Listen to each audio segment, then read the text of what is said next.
All right, everyone. We'll go ahead and get started. My name is Greg Kunkel. I'm a co-founder here at NextJump. And before I dive in, maybe just some logistics. One note is you may hear a couple beeps of some other clients calling in. So apologize if it's a little bit distracting. Just because we have so many people on this call, we've muted the lines. But I really hope to get questions. My presentation will take about 25 to 30 minutes. And I know some people have written in questions ahead of time. But if you write in, it should be on your lower right part of your screen, write in for questions. I'll try to get to as many questions as I can in the Q&A session. Afterwards, I think Rachel McLean, who reached out to you for the webinar yesterday in terms of the details, she'll be following up with both an audio and the deck that I'm sharing today, as well as would love to get any input you have or follow-up questions or what might be helpful or how we can improve these series going forward. So given that, I'm going to talk today on recognition programs, and for us, kind of this going from what we call brilliant jerks, which I'll explain in a little bit more detail, to servant leaders and lessons that we've learned from running our own recognition program. And I wanted to start with a little bit of context in terms of our bigger mission at NextJump and this Leadership Academy, and how kind of recognition fits into our view on culture. And our bigger mission at NextJump is dedicated to improving workplace culture and really transform people's jobs and lives, through work. And we've shared our insights and lessons with other organizations for years. Only about 2 years ago, we started a Leadership Academy, and it's a 3-day event. It's run pro bono, where our top leaders, we view kind of teaching as a privilege here at NextJump, and we really have taught other organizations and shared and our programs. And we run these every month to a quarter over the last couple of years, and we've had hundreds of organizations from Zappos to Facebook to Whole Foods, JP Morgan, to ranging from teachers and entrepreneurs up through. We've done a lot of work with the Department of Defense and CIA, the military organizations, coming in, which this notion around how to build organizations of leaders, organizations of where people really love their job and are highly engaged. And we've had so much demand, there's limited kind of capacity for on-site, and I'd encourage, if you're interested, you can take a look at nextjump.com for that. But we decided that it might make sense to reach more companies that maybe couldn't travel or we couldn't fit in with this series of webinars. So this is our first one, and would love your input on if and what you found valuable.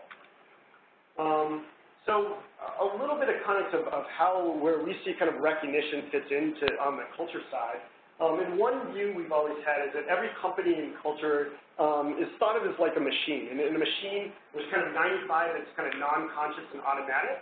And there's this 5% we call willpower. And we often think of in a personal development our own selves in this way as well. It's so much of what we do is ritualized, is where we come from. It's automatic. We do it without thinking. And culture really the behaviors and the characteristics that are recognized is certainly part of it, that are part of the fabric of an organization. When a new employee starts with an organization, things are going to feel very strange. When they come 6 months later, that culture is part of what are their expectations and how they behave, where they go for how meetings are run. All that is what we view as part of that culture. One of the challenges that we face, and we do a lot of work and work with many organizations on some of the challenges in cultures, and consistently two of the repeated themes heard from employees on some of those challenges of lacking this kind of employee experience are career growth and development, followed by feeling valued and recognized. And there's a huge component. I'm not going to cover very much in terms of the development piece and the mentorship and the leadership part. That's for kind of other webinar series. But these kind of two elements in terms of employee experience across different industries are consistently voted from employees as the things that are most lacking within company cultures. One challenge that we face, and you'll see it as I go through some of our lessons on recognition, and we've seen this as a pattern within other organizations as well, is that most organization cultures encourage what we call overconfidence. And they're built with programs that drive and foster confidence. So you think of confidence of kind of behaviors that, it's kind of aggressive, go-getters. Oftentimes people get promoted if they're the best coder, the best salesperson. They're kind of the hard chargers. The one that speaks loudest in meetings oftentimes gets awarded. The best achievers are the ones that get recognized.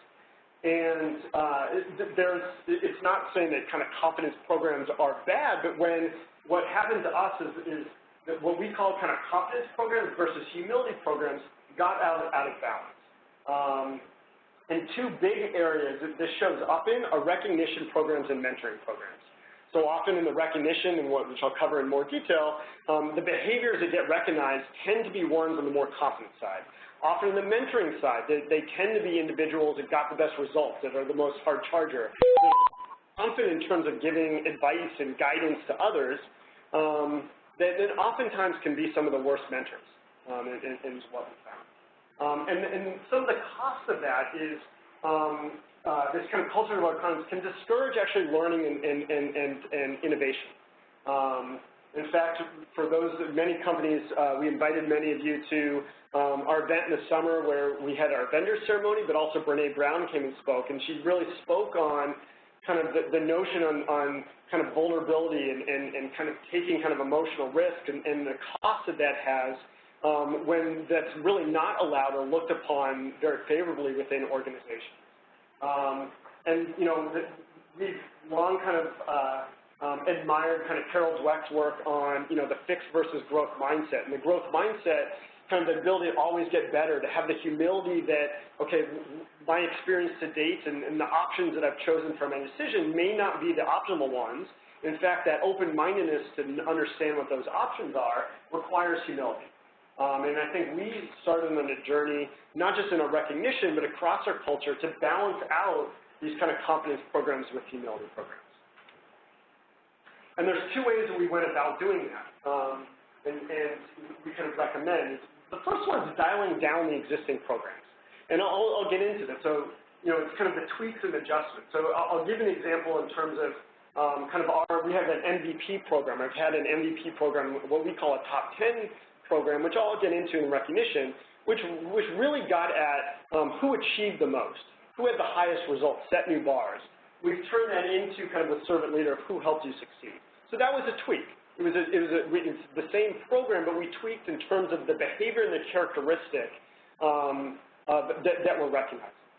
That's kind of step one. That's just one example. And step two is dialing up programs that foster humility. And so I'm not going to cover that today. It's for a longer one. But things in dealing with fears, vulnerability, reflection, and mindfulness. So even the way we run many of our coaching sessions, it's much more of a reflection coaching session versus kind of a top-down session. There's more kind of on our website. We'll have future webinars if that is of interest. But I thought that would be helpful in kind of teeing up as I get into the recognition, a little bit of context of how we view the importance of recognition within the culture, and in particular, the values and the characteristics that we saw and that we kind of held at the highest value and recognized actually had a big impact in terms of what was expected in that kind of the machine of our culture. And when we went about addressing them and tweaking them, it had an impact in culture in ways we didn't anticipate. So I'm going to start as I get into recognition with a story of where we used to be. Our highest award and recognition award was the President's Award. And when an individual at NextShopper got a President's Award, you were actually called up in the staff meeting. It was a top-down award, so we have a kind of a top senior management group, and we'd kind of solicit nominations, and we'd make nominations recommendations, and we'd get approval. And it was typically for getting the highest benchmark. So it might have been if there was a sales record or a new product that got great marks, or a new innovation or something like that, some sort of new benchmark, and you'd be recognized in a company staff meeting. It'd be $10,000 in your paycheck. The CEO would directly give it to that individual. And you also got these two kind of BOS, kind of operating standard, two balls, that you basically got for setting new standards. And the story I have is there was an individual, John, and John's still with us today, so this is not a reflection of John. It's much more of a reflection on us. And we run at NextJump fitness competitions. And so everyone at NextJump is part of a fitness team, and when we started, about 10% of our employees worked out and engaged in physical activity. So we created this kind of team competition and as a way to kind of make it fun and engage it. And many years went by, and we had talked at one point of God, wouldn't it be an amazing benchmark if we could even make 50%? There's no way a team could ever get 100%. And one week, one of our teams, and each team had a captain, this is across the company, this individual, John, his team got 100%. And he was very creative. I mean, I think the highest ever at that point had been like 55%. He was very creative for what he did. He created T-shirts, and he had a theme for why to do it. And at the end, when it happened, that next week, I was just kind of, I was commenting when I heard that and I'd seen kind of the results of this. And I proposed up to the senior committee, the strategy committee, that I said, I know it's unique. We usually do it for business results. But here's an individual that said, we've talked long about how to get our company healthier and people engaged in this fitness competition. This is clearly a new standard, and I'd like to propose a President's Award to John in front of the company for setting this new standard. And our CEO and the rest of the committee said that's an awesome idea, and so we did it in the next staff meeting. He got up and we gave the context, and our CEO gave him this $10,000. Everybody clapped. And I walked out of that staff meeting, like, really proud. I thought it was neat that he got it. It was for something that wasn't a business result per se. And I went into, I work out of our Boston office, and I went into our lunchroom, and I overheard two individuals, two other NextJumpers that were not aware that I was there, talking about the award. And as I listened, one individual said, God, I can't believe they awarded John the President's Award. Like, he's such, like, basically the senior strat guy's, like, pet. They just love him. And the other person said, yeah, like, I was on John's team. He was such an asshole as like, a leader on this. He basically berated us to basically participate in that session. And I was blown away. I was blown away because what I had thought was something that was kind of momentous in the company. We had actually awarded for a behavior that something was in business, actually left multiple people on his team and other people within the company that weren't even on his team actually demotivated and frankly upset. And there was other aspects for us. We're mostly an engineering company. We hire engineers out of top schools, and we had gone through kind of a hiring process of hiring what we kind of ended up turning kind of brilliant jerks. And there was kind of this moment of, what is the culture that we want to build, and what are the types of individuals we want to have, and what are the behaviors that we want to recognize? And I think that was a turning point for me individually. I think it was a turning point for us as an organization of, that recognition programs, even when the intent was really good, actually have an impact where in that case, John was thrilled. He got $10,000 in a paycheck. He looked great in front of the full company. He looked great in the CEO, but it actually left others demotivated. And on top of that, when we dug deeper, and again, John is not picking on John because he actually had an important role within our IT group. And it turned out that the way he led that fitness group was actually how he led his IT group. And the culture within that IT group was that you had to be hard-charging, you had to be demanding, you had to berate your team, and you had to treat others to get the results. And frankly, his team had gotten good results. But he had a retention problem, and as others moved out of that group, they actually struggled to succeed in other areas. And it started us as just an example. There were others as well of the power that the recognition has. So I'll give an example today, and many of you may have seen and actually been in person for kind of our Avengers ceremony. But our highest honor today is what we call the Avengers Award, and it's the kind of the top servant leadership in our company. And it's this notion of really celebrating the servant leader, and I'll get into this a little bit more in kind of the ceremony. And in fact, afterwards, we'll send you, if anyone is interested, kind of a book of our ceremony and what we put together. But in essence, it's a culmination of a full recognition system, which culminates from weekly events to monthly events or monthly top 10, into a 3-month kind of nomination process to a ceremony that we have when we invite a top speaker like Brene Brown and Simon Sinek has come, of which the top finalists, we actually secretly fly in their families and celebrate together with our full company of who's been the servant leader, and we share with that. And the feeling and kind of from the audience that comes out of that, even for people that aren't in our company, there's rarely a dry eye, and so many people come and being like, gosh, I'm so glad I work in an organization where there are people like that. And you also walk away feeling like, God, I could improve myself as a person here. And so what were some of the steps that we took to kind of, change that and some of the lessons learned? So the kind of the wrong behaviors that I think that when we took a hard look at what we had done and where we shifted to, the first one I touched on, kind of the quarterbacks to alignment, in terms of the people that are already compensated at the top, the highest achievers, to ones that have helped you succeed. Intensity only versus consistency. And the Avengers is an intense event. It's once a year. But we've actually had the most behavior change through our monthly recognition program, which I'll share.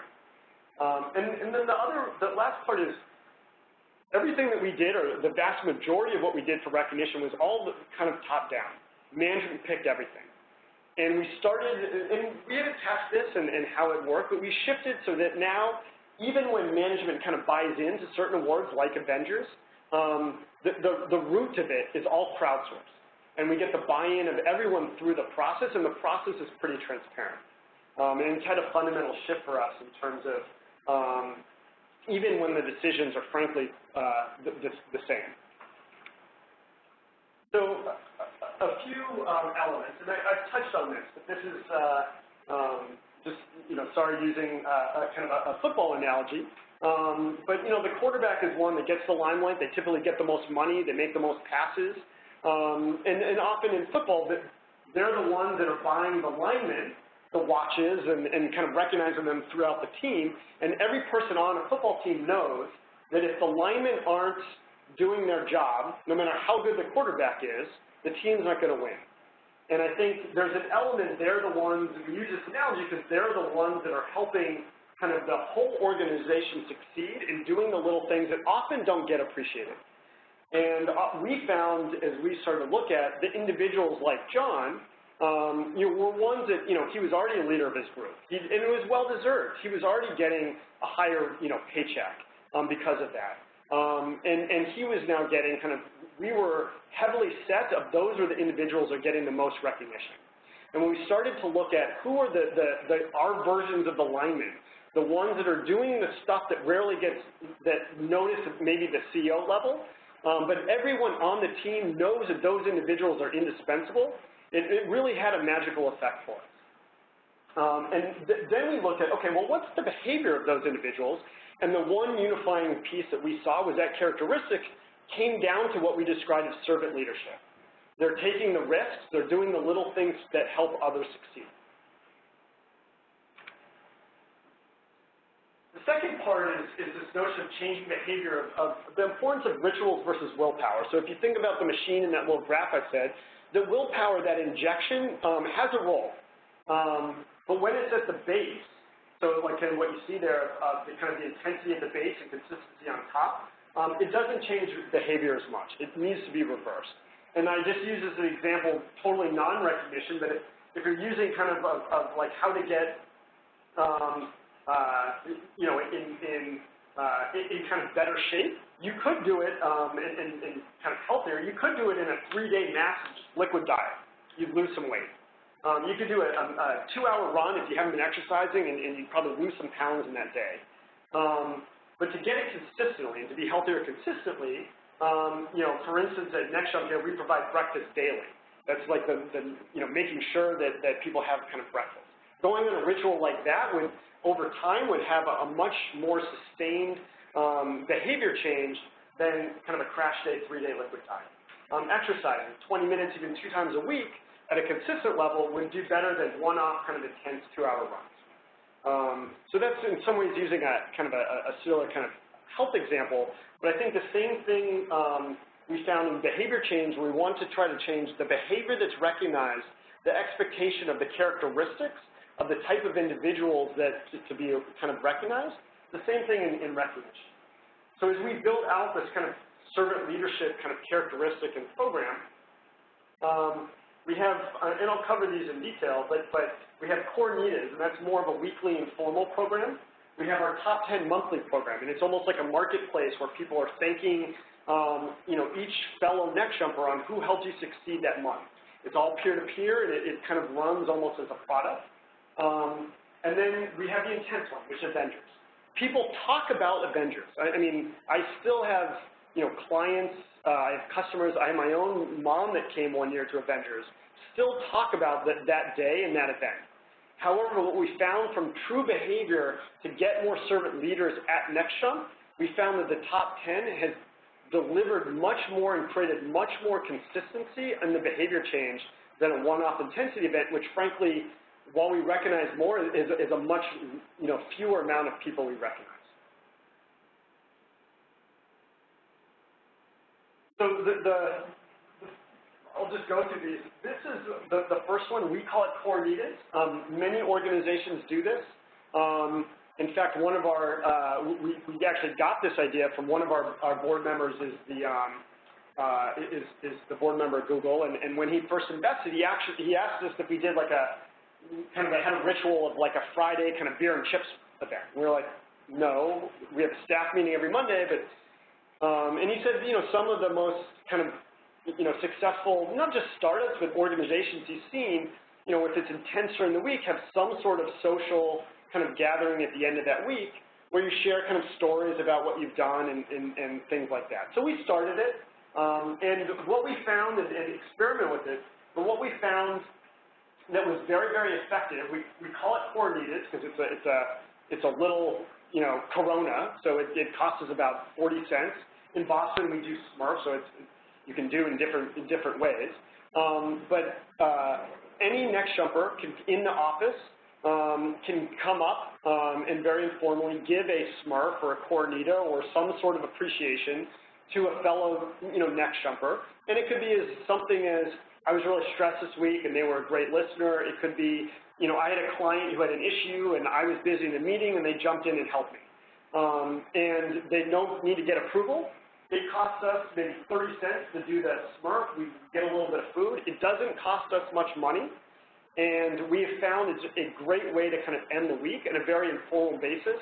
And there's no monetary kind of award that goes to any employees for it. That's just, how we end the week. We also, we'll talk about other things going on in the company. And that's kind of what we do to end our week.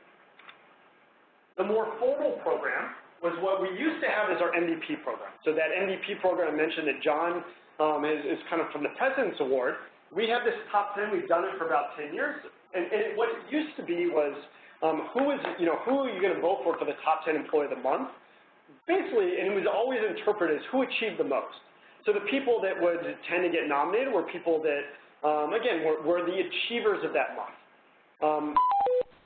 Simple question that we ended up asking, which was, who is the top 10 of who helped you succeed this month? And that simple question started to turn into this notion of celebrating alignment. So you can see just some examples here from Joe and Nine. We actually have an app that does this. And you kind of get wow points and you kind of give it. But you can see some of the stories. So again, Michael was in help in working through an authentication issue, which is not at all to do what he's working on, but he's staying on the phone with me to work on it. It's a very simple thank you program of who has helped you succeed. Now,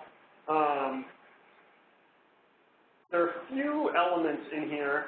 Actually, I'm going to skip a page in terms of some of the power of storytelling. So, because I think this fits into it. And in the top 10 as an example, we share stories in real time.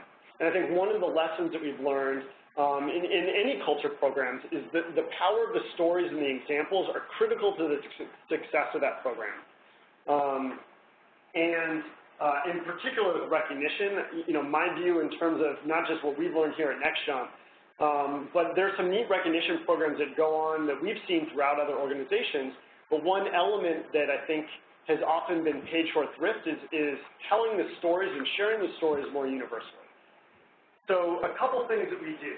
Not only in that app, you can see a real live, the stories are active live, that comes across kind of our internet, it comes across in that app. But then we take the top stories that get it voted in, and we share them in our staff meeting. We put out kind of flyers within each of the different offices of the top stories about the top 10 individuals that represent kind of the best story of those 10 of how they help someone else succeed. The other part and we share them in public. So we share them obviously verbally, we share them kind of documented and visually, and we keep a book of the best of kind of the year as well. So we do a yearly recap. Another neat thing that we do is for the 10 individuals that win, we have what's called a CEO spotlight. So when you win the top 10, you get the points, so you do get a bit of a monetary award. But one of the things that when we've done our own kind of data analysis that universally comes to the top of what's appreciated the most about winning the award, even including getting recognized by your peers in front of the full company, hearing great stories about yourself, is the CEO Spotlight. What the CEO Spotlight is that each individual at NextJump that wins emails the CEO, seeing the person that they would like to spotlight as somebody that they would like to bring attention to the CEO of someone that they think is doing incredible work for the organization that doesn't get the spotlight they deserve. And what we've heard again and again is not only the person that gets spotlighted loves it, but the meaning for the ability for someone within an organization to the CEO being able to spotlight somebody else is very meaningful to them. And I think that's a very specific program, but I think the part that's kind of was an aha for us is being able to kind of incorporate into kind of recognition the ability to give to someone else or share that spotlight with somebody else is an underestimated, I think, and underutilized aspect of what could be incorporated into recognition programs. On the Avengers for the story, for example, we share stories with the full company.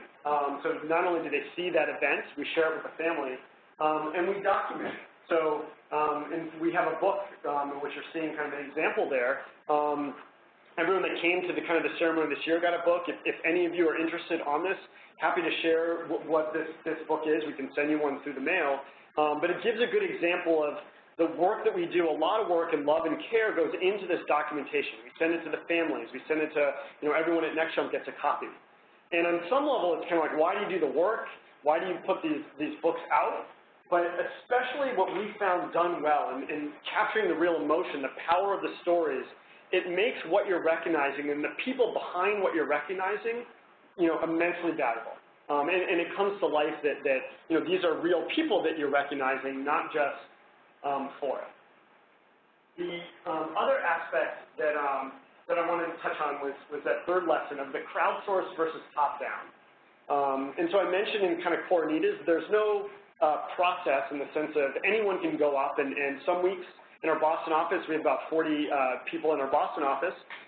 Sometimes there's 1 or 2, sometimes there's 10 or 15, and there's no kind of cap on it.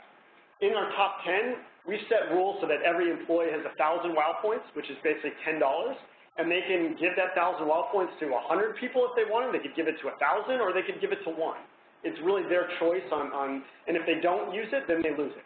So we do have some rules, but they don't need approval on who they're giving that award for. In the Avengers, and this is a big, this is our big program You know, it's a $50,000 vacation package for them and their family. We're flying their family in, you know, and we're sharing their story. So who picks is actually quite important. They're the ones that we're setting that bar of, this is the behavior and the type of individual at NextJump that we want others to aspire to. So it's important. And this would have been something that traditionally, when we did the President's Award, was all top-down driven. So in this case, here's what we did. We selected a committee. So in the beginning, we selected a committee that we, on kind of senior management, felt exhibited those behaviors, and we did that. Now, because we've done this for several years, you know, past Avengers winners become that committee. They get out and they ask, we have a nomination committee, a nomination process where everyone in the company can share stories and nominate who they think would be a good Avenger. They capture those stories, and through a 2-month process, they weed down these hundreds of nominations for us down to kind of a top 25, and they announce that in the company. The neat part on that is now it's starting that 25 individuals are recognized, even if they're not the final winners, and they're sharing with them part of that process. We then get more stories on the 25, and we nail it down to 10. We get more stories on that of the top 10. At that point, the committee recommends to senior management their top 3 and their top overall choice of their reasons. And yeah, we have a discussion and interaction. Sometimes we may have different viewpoints or have different points, and we talk that out. They're the ones closest to the detail, but the point being is that we get it agreement with that. And then at the award ceremony, we introduce the top 3 and the overall Avengers along with it. So kind of wrapping this up, some of the key takeaways are you know, this kind of creating a system of desired behavior. So for us, it's the servant leadership. But thinking about kind of consistency versus intensity. And so I shared with you the servant leadership. You know, fitness activity and healthy behavior is another one. So we have a system that goes from consistent to kind of the intense as well. But I think for us, deliberate of, you know, the Cornitas goes into top 10, which then goes into Avengers. That building on top of each other has really reinforced the desired behavior of the type of organization, the type of character that we want to recognize. The second one for us is that linebacker versus quarterback and who helps you succeed. The crowdsource is the power of peer recognition. And lastly, the power of stories and creating this kind of emotional connection for NextJumpers and for the family. So that is, this is just, again, we'll send you this other kind of webinar series that will come up. But that's really what I had. Now we'll do we'll take some questions. If you want to put in any questions, I'll go through and answer some. And if not, you can certainly follow up with any questions you might have. Sorry, Rachel's giving me some questions. All right, so one question here is, you know, have any of these insights been applied at other kind of organizations that have come through, you know, come through the Leadership Academy, et cetera? So that's a good question. One I'll share is we've done a lot of work with the Department of Defense, and it's interesting because they're a 2 million person organization. So on one hand, even we were a little skeptical of some of kind of what we've done and learned in those insights and lessons. How would it be applied to a 2 million person organization? And it's been interesting with the Department of Defense. One of the parts in the recognition, they're using, and there's a new Navy ship, and they're using this as an experiment on a whole bunch of culture, including a lot of this stuff in the leadership development. But they're using a version of top 10. It won't be 10. But they're calling it Frogmen on the Roof. And Frogmen represents for them in kind of a Navy. When you're going into battle, when you use the term Frogmen on the Roof, top of the roof that are really looking out for your back, in essence, the snipers. And they're bringing that part in from, while they have their medal system in terms of, you know, for achievement in battle, this kind of notion of, you know, this kind of who has your back on a more everyday basis and kind of a monthly basis within your ship and within, in that case, within your ship. So I think it's a neat example of kind of the principles around in some ways, this servant leadership and bringing into, a large organization. They're testing it within kind of a series of ships and seeing how that goes. So that's, I thought, was a pretty neat example. Another question is a question on what's the correlation between recognition and productivity? And I think it's a good question. I think there's it's complex in the sense of I think there's a larger question in terms of what's the correlation between kind of culture and engaged employees and productivity. I think that one is largely there's much research out there of kind of some of the effects on that. What I do know and what I share is that I do think, for us, that notion of, recognizing behavior that, in this case, kind of servant leadership, that has, leads to kind of balancing out on the humility piece, has led to more engagement, led to higher levels of innovation. It's tied with other programs that we've done within it, but combined with that recognition that we had in our President's Award, recognizing the achievement, left few individuals very happy and other individuals actually upset and feeling more political of why did they get chosen. And that part has shifted, and what we've seen is the recognition programs and those that not only win it, but those who observe it, has led to higher levels of engagement. And that's where we believe that higher level of engagement and recognition is a big part of that. We've seen it impact both our culture, our productivity, and ultimately our business results. So another one is more tactical. Is it possible to send us your slides? Yeah, so we'll go ahead after this and send kind of the slides and the recording. And if you're interested too, we're happy to send you the book we put together for the Avengers ceremony, if it helps give some insights in terms of from documentation and storytelling of an example like that. So I think that's it. We're ending 20 minutes shorter. So thanks for your time. I hope that was helpful, and would really appreciate any input or feedback from this from each of you. And if there are additional questions, happy to help answer them. All right, thanks everyone. Have a good rest of the week and weekend.